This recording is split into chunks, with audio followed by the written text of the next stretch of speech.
안녕하세요. 슈르의 평생투자 슈르입니다. 기업에 투자를 할 때, 주식에 투자를 할 때 보통 해자를 가진 기업에 투자를 하라고 많이 얘기를 합니다. 워렌 버핏도 이제 강조를 한 부분인데, 그러니까 어떤 다른 회사들이 좀 쉽게 따라잡기 힘든, 쉽게 침범할 수 없는 그런 것들을 가진 그런 회사들에 투자를 하라는 거죠. 뭐 해자의 종류에는 여러 가지가 있을 수가 있겠는데, 일단은 어떤 게 있을까요? 어떤 브랜드 네임 뭐 이런 거죠.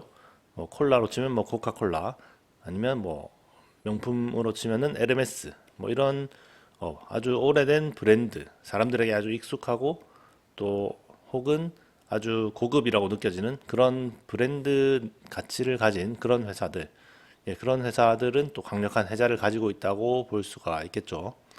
그리고 또 어떤 게 있냐면 어, 뭐 플랫폼 회사들 그러니까 이미 많은 사용자를 확보하고 있는 그런 어떤 플랫폼 그런 것도 상당한 해자라고 볼 수가 있겠습니다. 뭐 예를 들어서 이제 우리나라로 치면은 이제 카카오톡 다들 쓰는 카카오톡 그 카카오톡이 이제 쓰기 싫어도 어쩔 수 없이 다른 사람들이 너무 많이 이용을 하기 때문에 뭐 단톡방도 많고 어떤 모임에서 그 카카오톡을 통해서 뭐 공지를 하기도 하고 하기 때문에 이제 안 할 수가 없는 거죠. 업무상에도 많이 사용을 하고 하기 때문에 카카오톡을 사용하지 않고서는 이제 상당히 살기가 힘들다. 그래서 그걸 이제 벗어나기가 상당히 힘들죠. 그래서 그런 뭐 어떤 네트워크 효과라고 하는 그렇게 많은 사용자 수를 확보해서 이제 생기는 그런 해자도 있겠죠.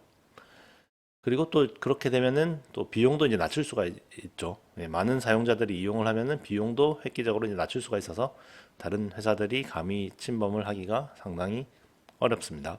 그리고 또 이제 기술적 해자라는 게 있죠. 어떤 강한 기술을 가지고 있어서 이제 다른 회사들이 쉽게 따라할 수 없는 그런 회사 주식에 이제 투자하는 분들도 많이 있을 것 같습니다. 그런데 그런 주식에 투자할 때 주의해야 할 점을 제가 오늘 얘기를 해보려고 합니다. 어떤 강한 기술을 가진 그런 회사에 투자하시는 분들이 많은데요. 그런데 여러 가지 좀 주의해야 될 점이 많이 있는 것 같습니다. 이제 기술적 해자라는 게 상당히 좀 위험할 수가 있거든요. 일단 우선적으로 일단 우리가 그 뭐 전공자가 아니기 때문에 그런 뭐 어떤 공학 전공이나 그런 해당 기술 분야에 대해서 어, 뭐 공부를 열심히 하더라도 분명한 이제 한계가 있기 때문에 어떤 그런 기술을 좀 잘못 이해하고 생각보다 이제 강한 기술이 아닌데 잘못 이해하고 별거 아닌 기술을 아주 큰 기술로 이제 어, 잘못 이해하고 투자를 했을 경우에 상당히 위험할 수가 있겠죠. 뭐 우리가 잘못 이해하는 측면도 있지만 또 어떤 회사에서 뭐 상장을 시킨다던가 그걸 띄우기 위해서 좀 아주 대단한 기술을 가진 것처럼 이제 홍보를 하는 그런 것도 있겠죠. 그래서 그런 거에 이제 깜빡 속아서 별거 아닌 회사에 이제 투자를 한 경우가 있을 수가 있겠고요.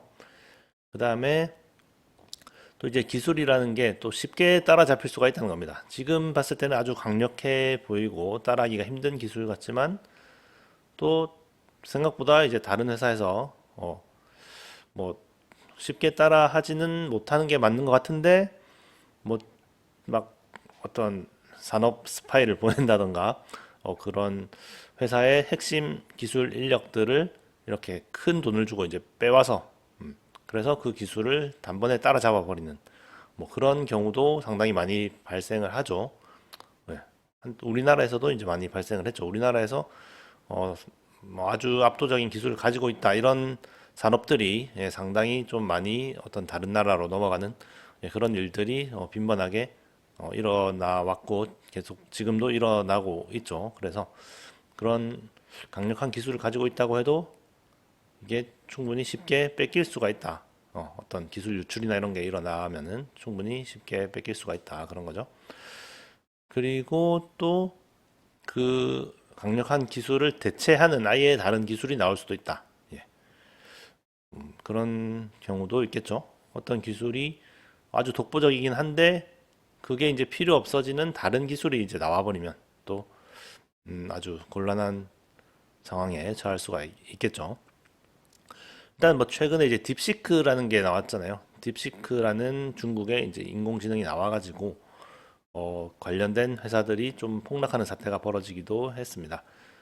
이제 딥시크라는 AI가 좀 아주 저비용으로 만들어졌는데 성능은 아주 좋다 이렇게 해가지고 상당히 좀 충격을 줬었는데요. 일단은 뭐 AI, 첨단 AI 기업들도 타격을 많이 받을 수가 있을 것이고, 미국의 AI 기업들이 이제 세계 최고인 줄 알았는데, 어, 딥시크가 이제 나오면서 그게 아닐 수도 있겠다 이러면서 AI 기업들도 타격이 있을 수가 있고, 그 다음에 이제 AI 관련된 칩을 만드는 그런 반도체 회사들도 이번에 많이 좀 내렸죠.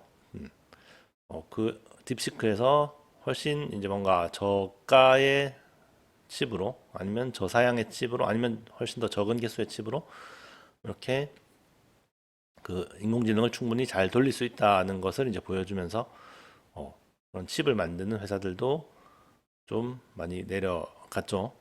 그리고 딥시크가 이제 그 엔비디아의 칩만이 아니라 그 중국의 화웨이의 칩을 뭐 사용했다는 이런 말도 있고 해가지고 그런 어, 기술적인 부분도 중국에 이제 따라 잡힐 수가 있다. 뭐 이런 우려들도 많이 나오는 것 같습니다.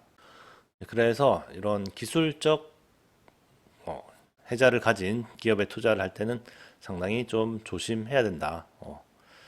첨단 기술인 것 같지만 충분히 다른 기술이 나올 수도 있고 또 내가 잘못 알고 있을 수도 있기 때문에 너무 이렇게 막 현혹돼서 투자를 하는 것은 상당히 위험할 수가 있다는 겁니다. 네, 그러면 330주차 계좌 한번 확인해 보겠습니다. 네, 먼저 저축은행 계좌 지난주랑 똑같고요. 한국 주식은 지난주보다 조금 내렸습니다. 한국 시장은 뭐 설 연휴 때문에 하루밖에 안 열렸는데 뭐좀 내렸죠. 코스피도 좀 내렸고. 그 다음에 해외 주식 1번 계좌 뭐 지난주랑 비슷한 것 같아요.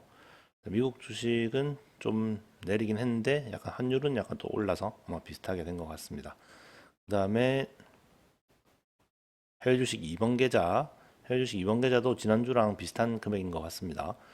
와이즈는 좀 올랐고 에볼루션은 이번에 실적이 발표가 됐는데 뭐 그렇게 뭐 완전 안 좋은 실적은 아닌 것 같은데 그래도 사람들이 좀 실망을 하면서 좀 내려갔습니다. 예. 그다음에 자산 배분 계좌 지난주랑 거의 비슷하네요. 예, 엑셀로 보시면은 2018년 10월부터 방송을 시작해서